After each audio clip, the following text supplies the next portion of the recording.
नमस्कार. एल्गार न्यूजमध्ये आपले स्वागत. प्रहार जनशक्ती पक्ष मिरज तालुका अध्यक्ष श्री पोपट माने यांच्या अध्यक्षतेखाली सांगली येथे शेतकरी ठेंबा आंदोलन करण्यात आले. महाराष्ट्र शासनाने निवडणुकीपूर्वी सर्वपक्षीय आमदार महोदयांनी त्या पक्षाचे निवडणूक जाहीरनाम्याद्वारे शेतकऱ्यांना आश्वासन दिलेले होते. आम्ही निवडून आल्यानंतर शेतकऱ्यांची संपूर्ण कर्जमाफी करणार आहोत. महाराष्ट्राच्या शेतकऱ्याचा विचार करता आसमानी संकट आणि शेतकरी कर्जाच्या घाईमध्ये डुबलेला आहे. महाराष्ट्रात दिवसाला 7 शेतकरी आत्महत्या करीत असल्याचा अहवाल सांगतो आहे.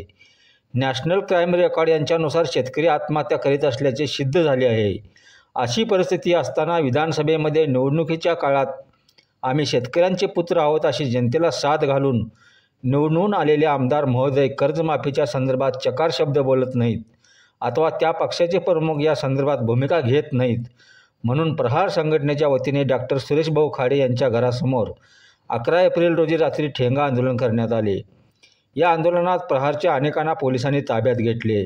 यामध्ये प्रहार जनशक्ती पक्ष मिरज तालुका अध्यक्ष श्री पोपट माने, मिरज शहराध्यक्ष रोहित रावळ, सांगली मिरज शहर युवा अध्यक्ष राजू कदम, युवा जिल्हाध्यक्ष ओम भोसले, शिवराज पाटील यांचा समावेश आहे.